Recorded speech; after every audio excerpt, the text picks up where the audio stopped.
Crypto currency Ethereum के को founder ने क्रिप्टो करेंसी को लेकर एक खतरे से आगाह किया है। उन्होंने आशंका जताई है कि 2030 तक क्वांटम कंप्यूटर्स मौजूदा क्रिप्टोग्राफिक सिस्टम को तोड़ देंगे, उसका तोड़ निकाल लेंगे।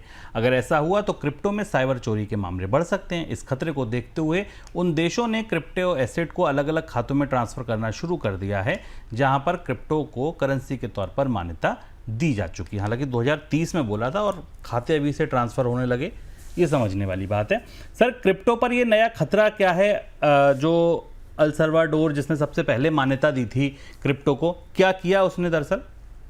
देखिए, पिछले 24 घंटों में क्रिप्टो बाजार में और ब्लॉकचेन के बाजार में सबसे बड़ी चर्चा है कि एल सल्वाडोर ने अपने बिटकॉइन रिजर्व को, दुनिया में सबसे पहला बिटकॉइन रिजर्व एल सल्वाडोर ने बनाया था और वो क्रिप्टो को आधिकारिक रूप से, कानूनी रूप से करेंसी की मान्यता दे चुका है। उसने अपने क्रिप्टो रिजर्व को अलग अलग वॉलेट में तोड़ दिया और अलग अलग वॉलेट्स में रखा है। 500 बिटकॉइन पर वॉलेट के हिसाब से उन्हें बनाने की कोशिश की गई है।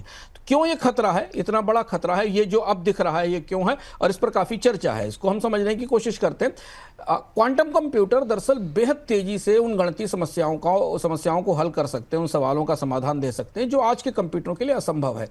क्रिप्टो के जो प्रोटोकॉल हैं वो आरएसए और ईसीसी हैं और यही क्रिप्टो की सुरक्षा का आधार है, जिन्हें आज तोड़ने में कंप्यूटर्स को हजारों साल लगेंगे। इन तोड़ने के लिए क्वांटम कंप्यूटर्स इतनी तेजी से इन पर काम करके इन्हें तोड़ सकते हैं, क्योंकि जिस क्यूबिट पर काम करते हैं उनकी रफ्तार बेहद तेज है।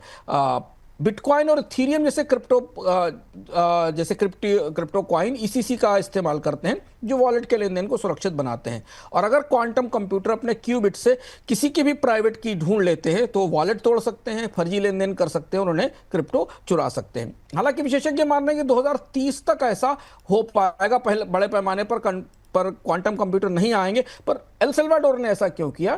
क्योंकि ऐसा माना जा रहा है कि जो क्वांटम हैकर्स हैं वो कलेक्ट नाउ और ब्रेक लेटर की थ्योरी पे काम कर रहे हैं। वो अभी क्रिप्टो जुटाएंगे, खरीदेंगे और उसके बाद में उन्हें तोड़ने की कोशिश करेंगे।